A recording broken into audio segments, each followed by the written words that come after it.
অনেক দিন আগে শিং মাছ আনা হয়েছিল, তো ভাবছি হয়তো বা শিং মাছ আর কি শেষ হয়ে গেছে, তো অন্য মাছ আর কি বের করতে যেয়ে দেখি যে এক পোটলা হচ্ছে শিং মাছ আর কি বের হইলো।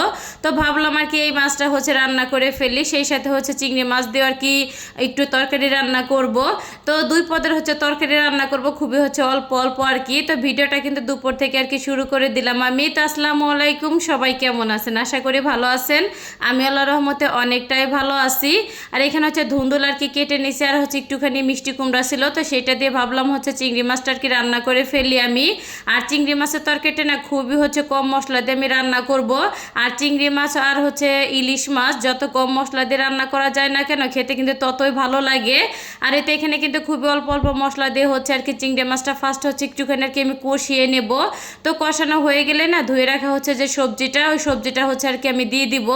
আর এই তরকারিটা খেতে না আজকে অনেক অনেক বেশি আর কি মজা লাগছে, যেহেতু হচ্ছে খুবই কম মশলা দিয়ে রান্না করছে, আমার কাছে মনে হয় এর জন্য আর কি বেশি ভালো লাগছে। আর যাই হোক, তো সবজিটা দেওয়ার পরে কিন্তু হচ্ছে উল্টিয়ে পাল্টে মশলার সাথে নেড়ে চেড়ে তো একবারে হচ্ছে পানি দিয়ে তো ঢাকনা দিয়ে ঢেকে হচ্ছে রান্না করে নেব আমি। আর সেই সাথে কিন্তু কিছুটা হচ্ছে কাঁচা মরিচটাও হচ্ছে আমি দিয়ে দিয়েছিলাম। আর এখানে কিন্তু অফ ক্যামেরা আদা রসুন আর হচ্ছে পেঁয়াজ আর হচ্ছে কিছুটা কাঁচা মরিচ আর কি সুন্দর করে আমি ভেজে নিছি। এখন হচ্ছে পরিমাণ মতন আমি যে শুকনা মশলাগুলি প্রয়োজন তো এক এক করে হচ্ছে দিয়ে দিব আমি। আর শুকনা মশলা দেওয়ার পরে হচ্ছে সুন্দর করে মশলাটা আমি কষিয়ে নেব। আর এই শিং মাছটা যেহেতু অনেক দিন আগে আনছে, এর জন্য হচ্ছে মশলাটা সুন্দরভাবে কষিয়ে নিলে আমার কাছে মনে হয় খেতে আর কি ভালো লাগবে বেশি। আর শিং মাছটা কিন্তু পরে হচ্ছে আবার আমি পরিষ্কার করে নিয়েছি, যেহেতু হচ্ছে একবার আর কি হালকা একটু পরিষ্কার করে আমি রেখে দিয়েছিলাম। আর এটা সুন্দরভাবে উল্টে পাল্টে মশলার সাথে নেড়ে চেড়ে মিশিয়ে তো ঢাকনা দিয়ে ঢেকে হচ্ছে আর কি আমি কষিয়ে নেব সুন্দর করে। আর বারবার একটুখানি হচ্ছে নেড়ে চেড়ে দিতেছিলাম, যেহেতু হচ্ছে নিচে যাতে না লেগে যায় এর জন্য আর কি। আর যেহেতু আর কি বেশি হচ্ছে ঝোল আর কি রাখবো না, একটুখানি হচ্ছে গামাখা টাইপের আর কি আমি রান্না করে নেব।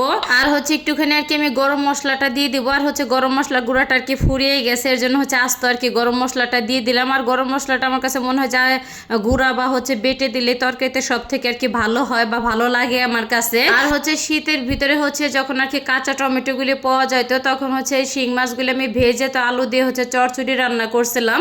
তো তরকারিটা এত বেশি ভালো লাগছিল যে আমার বাসার সবাই অনেক অনেক বেশি পছন্দ করছিল। আর হচ্ছে শিং মাছটা এমন আর কি হচ্ছে ভুনাটাই বেশি খাওয়া হয়, কিন্তু সবজিতে আমি একবার রান্না করছিলাম, কিন্তু অনেক বেশি হচ্ছে আর কি মজা লাগছিল আমার কাছে।